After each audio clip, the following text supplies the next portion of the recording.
Parlons maintenant du Togo. Y a-t-il une mauvaise saison pour les manifestations au Togo? On se pose cette question parce que le président de la République togolaise en séjour à Londres depuis le début de la semaine dernière dans le cadre d'une série d'activités destinées à promouvoir le Togo et le plan national de développement auprès des investisseurs. Faure Gnassingbé a livré une interview à la BBC sur l'actualité sociopolitique du pays. Et entre autres sujets abordés, il a évoqué la question des manifestations, sur la question de la liberté de manifester, et la société civile qui dénonce depuis quelques semaines une série de restrictions. M. Faure Gnassingbé a rappelé que depuis 2017, les gens manifestent de façon abondante. Ce n'est pas, je le cite, ce n'est pas parce qu'on vous indique un itinéraire différent qu'on interdit votre manifestation. Nous disons simplement que ceux qui ne manifestent pas ont les mêmes droits que ceux qui manifestent. Ceux qui veulent travailler ont les mêmes droits que ceux qui manifestent, poursuit-il. Le président avertit toutefois, je ne saurais tolérer des manifestations avec des armes de guerre. Cela n'est toléré nulle part. L'essentiel, c'est de respecter le cadre légal qui est la loi de la République qui s'impose à tous. Et aujourd'hui, David Djabavi, on se pose la question quand on regarde tout ce qui se fait au niveau des manifestations. Beaucoup disent qu'il y a restriction de la liberté de manifester. Est-ce que vous partagez d'abord cette lecture? Le premier constat dégage aisément une réponse positive. Il y a une pure et nette restriction depuis très longtemps à chacune des demandes de manifestation introduites par que ce soit l'opposition, que ce soit la société civile ou que ce soit toute autre organisation, est systématiquement refusée, ou alors la mairie ou la délégation spéciale propose un autre itinéraire. Il faut voir cet aspect sous deux angles. Le premier angle, c'est que je pense que les organisateurs de ces marches peuvent aussi commencer par étudier la possibilité d'expérimenter les nouveaux itinéraires qui sont proposés par la délégation spéciale. Et parce que derrière, c'est une marche. Même si on vous dit d'aller marcher sur la mer, tant que vous avez vos militants qui vous suivront, vous pouvez le faire. L'autre angle, c'est qu'il faudrait que la délégation spéciale aussi comprenne que la constitution du Togo prévoit des manifestations. Et je crois qu'il y a une loi qui a été votée en temps, la loi Bojona, dont on parle souvent, ouvre les vannes pour organiser des manifestations. Et donc, si à chaque fois la délégation spéciale va proposer d'autres itinéraires aux organisateurs de ces marches, ça donnera forcément l'interprétation que les gens font de la restriction de ces marches. Et je pense que l'intervention du chef de l'État devrait beaucoup plus concilier les deux parties pour que le Togolais comprenne qu'il a le droit de manifester quand il veut, parce que la Constitution le lui permet, mais manifester dans le respect de la loi pour ne pas empêcher l'autre d'aller à ses occupations. Alors, si le constat dégage que cela est fait, il faut maintenant que la police, qui est le corps le corps qui est plus aguerri à justement gérer ces marches, puisse être déployé pour que les manifestants ne posent pas de problème aux autres qui ne veulent pas manifester. Parce que autant je veux... De toute façon, quand il y a manifestation, ça va forcément empêcher des gens de vaquer à leur occupation, parce que c'est des rues qu'on occupe. Oui, pas toute une journée. Ouvrir leur commerce et tout. Il y a d'autres activités qui bloquent aussi qui bloquent aussi les activités. Il y a d'autres activités, comment formuler cette phrase? D'autres événements qui bloquent les activités des Togolais. De gré ou de force, de toutes les façons, oui, il y en a. Puisque ce n'est pas seulement les marches. Si ces activités étaient bloquées forcément par les marches, je pense que la Constitution togolaise ou la loi Bojona aurait prévu une réponse à cela. Mais je pense qu'aujourd'hui, on a quand même pu avancer et c'est ce que je disais au début, que les organisateurs de ces marches expérimentent aussi ces nouveaux itinéraires qui sont proposés. Quand le président de la République dit ce n'est pas parce qu'on vous indique un itinéraire différent qu'on interdit votre manifestation, je ne sais pas si c'est lui qui aurait dû s'en rappeler ou c'est les journalistes qui lui posaient la question, c'est que la question des itinéraires même pose problème puisque selon la loi dite Bojona, les itinéraires sont définis par les deux parties. Ce n'est pas que l'autorité prend des itinéraires et l'impose aux manifestants. Malheureusement, c'est ce qu'on voit de plus en plus. Et en fait, il y a une situation, c'est-à-dire que quand vous déclarez votre manifestation, vous définissez l'itinéraire. Mais la loi prévoit que l'autorité peut modifier l'itinéraire que vous avez choisi. Mais pas de son propre chef. Oui, il y a toujours des discussions entre les deux parties à cet effet. Il peut modifier, mais en discutant. Mais en discutant, ça ne veut pas dire forcément que votre volonté va prévaloir. Parce que ce que la loi exige, c'est qu'il faut motiver. Quand vous dites vous ne devez pas passer par ici, il faut expliquer à l'organisateur pourquoi.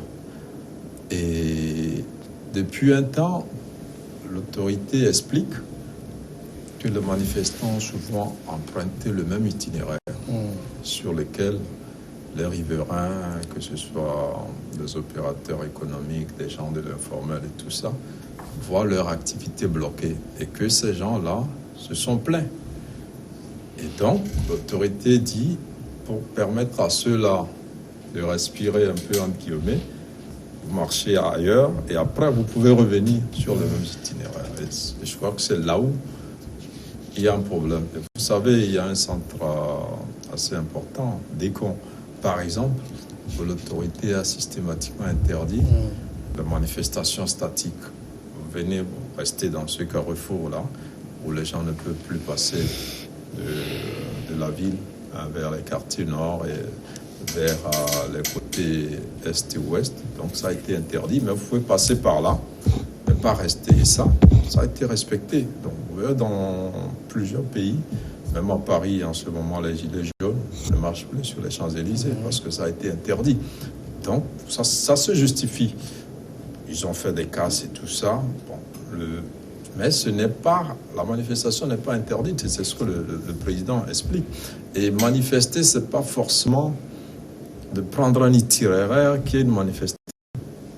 Ce n'est pas l'itinéraire. L'itinéraire peut faire partie de la manifestation, mais c'est déjà le fait de sortir pour dire on n'est pas pour ce qui se passe, on conteste ceci, on manifeste notre mécontentement, on revendique ceci, cela. C'est ça l'esprit même de la manifestation.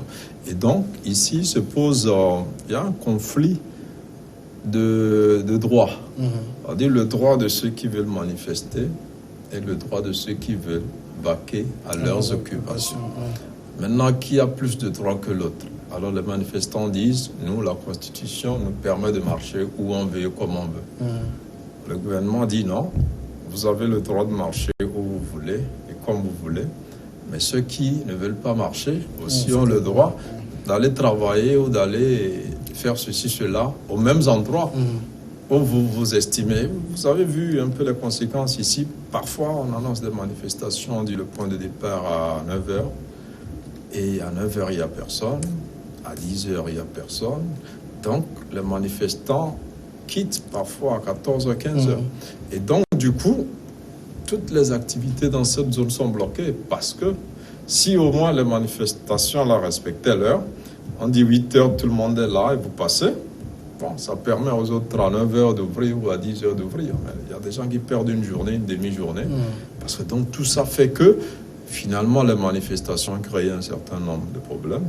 Et certains citoyens ont commencé, donc par ne pas être d'accord, et on l'a vu un peu, on en parlait tout à l'heure avec les mots d'ordre de Togomont, qui avait été un peu suivi par moments et après qui n'était pas du tout suivi, parce que les gens ont envie de faire autre chose. Donc maintenant, nous sommes un peu dans deux positions.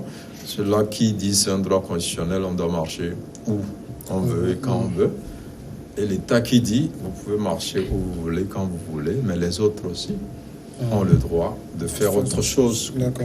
David, ici, l'autorité semble un peu comme se retrouver entre deux eaux, c'est-à-dire concilier le droit de manifester et le droit de ne pas manifester. Oui, c'est ça qui... c'est ça le contraste un peu. Je pense que c'est pas seulement la société civile ou l'opposition qui a organisé des marches ici. Le Parti Unir avait organisé plusieurs marches à Lomé. Ce qui était un peu curieux, c'est qu'en ce temps, il n'y avait pas ces ces réserves qui sont portées sur l'organisation de ces marches. Bon, je pense que il en va du sérieux de la délégation spéciale. Parce que si l'actuel président de la délégation notifie dans un courrier le changement, parfois c'est le refus, hein. C'est pas seulement le changement d'itinéraire, hein. Il y a plusieurs marches qui ont été systématiquement interdites par ou le ministère de l'Intérieur ou le ministère ou l'autorité, la délégation spéciale, hein. Et ces deux jours-là, je pense que c'est les changements d'itinéraire qui posent problème. Et je pense que comme c'est prévu dans la loi, si la délégation spéciale convoquait les organisateurs et s'asseye à une table pour justement trouver un terrain d'entente sur les itinéraires qui sont proposés, ça passerait plus que lorsque vous êtes là et en total je sais pas, non-respect du code de la loi. Le maire vous envoie un courrier pour vous dire votre marche, vous ne pouvez pas passer par ici, nous vous proposons cet itinéraire. Alors qu'il n'y avait pas eu de discussions en amont pour définir ensemble cela. C'est ça qui pose problème. Et ça anéantit un peu l'effort que fait le gouvernement dans le cadre de la préservation de la démocratie au Togo. Parce que cette démocratie dit que les citoyens togolais sont libres de manifester. Ces mêmes citoyens sont libres de vaquer à leurs occupations lorsqu'il y a des marches.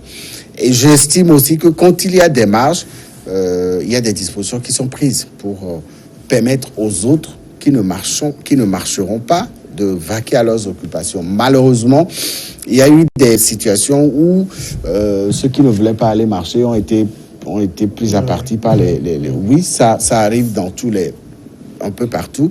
Et c'est ça qui oblige aussi parfois l'autorité à pouvoir soit interdire carrément qu'on prenne cet itinéraire ou carrément interdire la manifestation. Oui, mais ça suppose qu'il va y avoir des casses. Mais quand c'est répétitif, c'est ça qui pose problème. Si tout le temps on fait une demande vers vous, on vous dit on a besoin de marcher et que vous refusez, vous dites passez par ici, passez par là tout le temps, je pense que ça pose un problème. Oui, ça pose un problème. Non, on ne peut pas dire c'est tout le temps. Je pense qu'il y a eu un certain abus dans l'organisation de ces marches. On en a connu. Est-ce qu'on peut parler d'abus? Les gens, tant qu'on dit que les gens ont un droit constitutionnel, ils peuvent l'user, ils peuvent en user et en abuser autant qu'ils veulent. Quand je parle d'abus, c'est même dans l'intérêt de ceux qui organisent ces marches. Vous avez vu la dernière marche du 26 janvier. Oui. Ça fait flop, on l'a vu. Les gens ne sont pas sortis. Parce qu'ils sont fatigués. C'était même pas un problème d'itinéraire, de quoi que ce soit. Ils se sont entendus. Mais les gens ne sont pas sortis parce que vous les appelez régulièrement à aller marcher. Ils n'ont pas que ça à faire. Les gens du boulot, ils sont avec vous. Ils éprouvent ce que vous revendiquez. Mais ce n'est pas toutes les semaines ou tous les mois qu'il faut les appeler à marcher. Il faut que la marche, quand on dit qu'il y a marche, on dise quelque chose se passe. Mais à un moment au Togo, il y a une banalisation des manifestations. C'est-à-dire que quand on vous dit il y a marche, vous ne cherchez même pas à savoir qui organise, ça ne vous dit rien. Mais si c'est avant, on dit il y a marche, qu'est-ce qui se passe encore? Et là, ça devient une arme. Donc, c'est pour dire, quand je dis il y a eu un abus, ce n'est pas envers l'autorité, mais envers les organisateurs eux-mêmes, qui finalement, depuis janvier, n'ont plus lancé de mot d'ordre. Aujourd'hui, c'est une société civile proche de la coalition qui fait partie d'ailleurs des marches de la coalition, qui tente, mais ça ne prend pas, parce que c'est le même militant qui marche. Et donc, il ne faut pas aussi abuser de la disponibilité de ces militants. Il faut les appeler quand c'est chaud. Ce n'est pas tout le temps. On fait sortir par la démarche d'UNIR. Je ne sais pas s'il peut me dire combien de marches UNIR a organisées depuis 2017, comparé à des dizaines ou des centaines de marches organisées donc par la C14. Non, je pense qu'il ne faut pas exagérer. Même si UNIR, qui a plus de moyens, s'amusait à demander à ses militants chaque fois de sortir, ils ne sortiraient pas tout le temps, parce qu'ils n'ont pas que ça à faire. Donc, je pense qu'il y a cet abus-là, cette banalisation des manifestations. Maintenant, ça fait que même l'autorité envers laquelle on en parlait tout à l'heure du Soudan, c'est un peu ce qui s'est passé au Soudan. Parce que vous êtes allé faire un sitting, à un moment ça marchait, l'armée a dégagé le président, vous êtes toujours là. Mais après, l'armée, ce n'était pas le rôle de l'armée de disperser. Malheureusement, dans le cas du Soudan, je ne fais pas une bonne comparaison, mais c'est qu'il y a aussi une petite exagération. Mais ici, je pense qu'il n'y a pas une restriction de liberté. Il y a un encadrement. La loi le prévoit. Et cette loi a été élaborée, d'ailleurs, avec la contribution de ceux-là qui sont dans la rue aujourd'hui. Parce que vous savez, à l'époque, c'était le début des manifestations du CST et tout cela. Et donc, ces leaders-là de l'opposition ont apporté leur contribution pour améliorer cette loi-là. Aujourd'hui, il faut tout simplement la respecter. Et il faut surtout respecter le droit des autres qui ne veulent pas manifester, qui souhaiteraient faire autre chose. Donc, c'est toute la difficulté. Je pense peut-être pour apporter une précision, peut-être que Germain ne m'a pas bien compris dans un domaine de développement. Moi, je ne parle pas de mobilisation des militants de ces partis qui appellent aux marches. Je parle du refus systématique de la délégation spéciale d'autoriser les marches. Et ça a été constaté plusieurs fois, où parfois elle refuse, ou parfois elle change d'itinéraire. Moi, je pense qu'en continuant de rester dans cette position de changer d'itinéraire, parce qu'il y a des raisons qui sont évoquées en amont, les activités sont bloquées, etc., et tout le chef de l'État parlait de manifestants armés. Et si chaque jour la mairie va refuser ou va dévier les itinéraires, ben, ça donnera des éléments à l'adversaire en face pour parler de restriction de liberté de manifester au Togo. C'est ce que je dis. Puisque le constat, nous tous on est d'accord, les marches ne mobilisent plus depuis longtemps. Ce n'est pas seulement en janvier 2017, mais les marches de la coalition, je pense que les militants même de la coalition C14 avaient reconnu que les marches devenaient un peu trop intempestives et que s'ils marchaient que en face ils n'ont rien, ben c'est plus la peine de marcher. Et à certains marches il n'y en avait pas. Donc que l'autorité, la mairie ou la délégation spéciale laisse les gens marcher sur l'itinéraire qu'ils veulent, on verra tous s'il y aura foule ou pas. On les avait autorisés en temps à marcher. Qu'est-ce que ça a mobilisé? Ça n'a pas mobilisé. Mais si chaque fois vous trouvez des arguments pour dire on dévie les itinéraires, l'adversaire en face va vous traiter de restriction de liberté de manifestation. Non. Ce dont vous parlez, ça n'existe pas. C'est pas tout le temps qu'on dit aux gens de changer les itinéraires. Non, mais les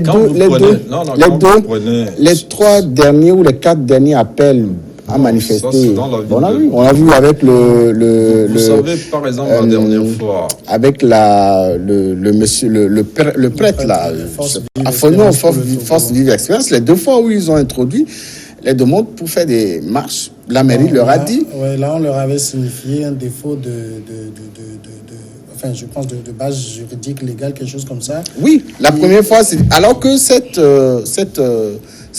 ONG là ou cette société civile là, où je ne sais pas trop comment l'appeler, ben, a déjà organisé des manifestations autorisées au Togo. C'était pas la première fois que Expérience, c'est quoi? Est-ce que tu Espérance pour le Togo. Voilà, c'est pas la première fois que Force Vive Espérance du Togo organise une manifestation au Togo. La première fois, on a parlé de base juridique viciée. La deuxième fois, on dit il faut changer d'itinéraire.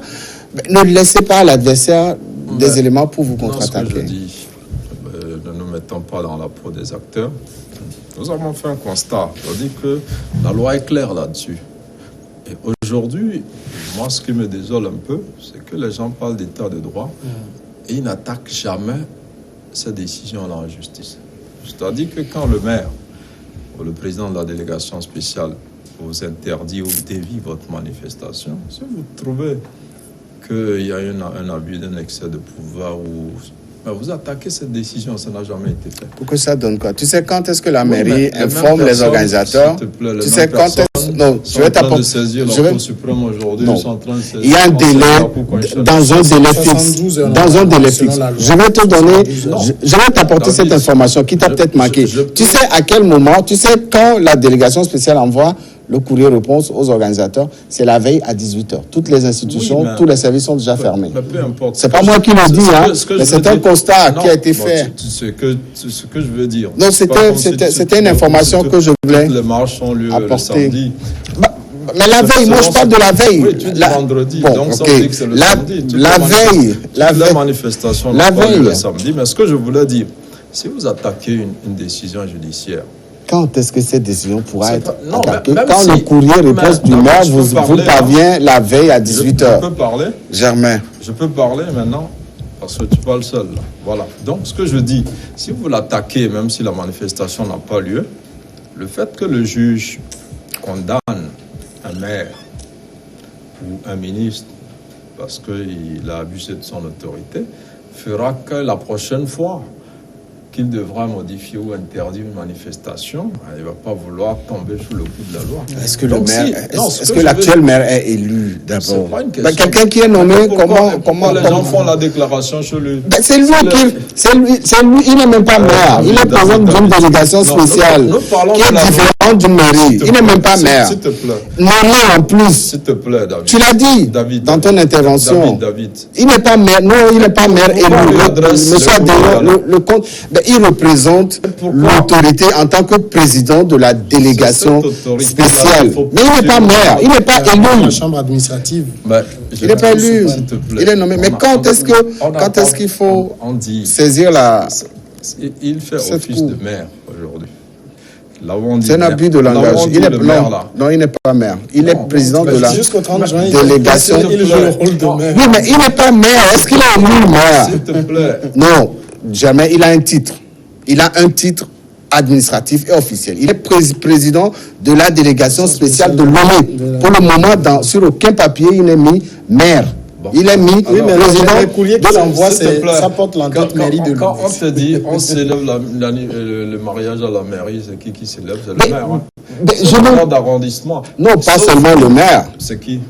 Non, son adjoint célèbre. Oui, Madame Suzanne Ahou a célébré plusieurs mariages. Il n'est pas maire, elle n'est pas maire. Elle n'est pas maire. Non, moi, restons dans le cadre administratif. Oui, mais pas politique. Ton débat. Administratif. Mais il n'est pas maire, je suis désolé. Pourquoi on lui envoie je sais qu'il n'est pas maire. Est-ce que tu sais? C'est toi qui l'appelles maire. Tu sais que le contre-amiral même, il le dit clairement. Pourquoi on lui envoie un courrier de déclaration de manifestation? Parce que c'est le service qui est requis pour recevoir ce service-là à la justice. Quel service? C'est lui qui a le... Dans le nom du service. La délégation spéciale, c'est facile. Le président on a mis une délégation spéciale, on dit la mairie de Lomé. Ça fait des années. Non, je crois que tu fuis. Non, jamais. Non, je suis désolé pour toi. Franchement, non, mais il faut pas. C'est que, non, je veux. Il faut pas mélanger les gens. Je veux qu'on mette les autorités à l'épreuve de la justice. C'est-à-dire que la loi prévoit que quand vous pensez qu'on n'a pas le droit d'interdire votre manifestation, attaquez la décision. Ça n'a jamais été fait. Et moi, ce n'est pas la première fois que je le dis, parce que je serais vraiment curieux de voir la réaction du juge. Est-ce que réellement, il y a eu un abus d'autorité? Il faut, même si vous ne tenez pas la manifestation et que le juge vous donne raison, c'est déjà une victoire, à mon avis. Et il faut qu'on le fasse. La démocratie passe par là aussi. Parce que ce que tu dis, ces mêmes personnes qui je suis d'accord avec décision-là, je suis d'accord avec devant les mêmes tribunaux. Non, juridiction administrative. Non, c'est différent. Je suis d'accord avec toi sur ton premier point. À la différence que cette option pourra être véritablement réalisée si on a un maire qui est élu. David, laisse tomber. Je reviens encore sur ça. Pourquoi? Parce que est-ce qu'il a la force de modifier une manifestation? Laisse-moi finir. Pour le moment, il est président de la délégation spéciale. Je ne parle même pas de maire. Bon, je ne veux même pas. Ministre de l'administration territoriale maintenant. Oui, là c'est le ministre. Oui. Il n'est pas maire. Sur le plan national, c'est le ministre qui donne, qui valide. Qui valide quoi? On n'attaque pas les décisions du ministre. Mais est-ce que c'est le ministre qui a... Est-ce que c'est le ministre qui... Si, le ministre le dernier courrier, moi je prends l'exemple du dernier courrier. Il y a plein de courriers qui ont été signés par le contre-amiral. Hein. Non, on parle en général. Non, moi je ne parle pas en général. Je parle d'un cas. Pas de Lomé. Pas de Lomé. Et même à l'intérieur, il y a eu des appels à manifestation à Kara, dans certaines villes du Togo. Les préfets ont dit non. C'est ça le problème. Les préfets ont dit non. Donc, après les élections locales du 30 juin, j'estime que ta requête pourra passer facilement. Lorsqu'on m'interdit de manifester, j'ai le droit d'attaquer la décision du président de la délégation qui m'interdit de manifester. J'ai le droit d'attaquer cette décision devant les juridictions. Mais quand celui qui est là, qui vous envoie le courrier, est simplement nommé et qui ne sait même pas que là où il devrait être élu. Vous savez qu'il est simplement nommé. Vous voulez que le courrier soit envoyé à qui? Au chef de l'État? Au chef de l'État? Que tu reconnais que c'est une autorité. Non, mais qui a été nommé? Cette autorité. Qui a été nommé? C'est ça le problème. Après le 30 juin. S'il avait, voilà, après le 30 juin, les choses seront plus décantées. La réaction des prochains maires. C'est cela que je dis, je pourrais être d'accord avec toi sur ta première position. Merci beaucoup, Germain Pouli. Merci, David Djagbavi. Merci à vous aussi de nous avoir suivis. Demain, on est ensemble.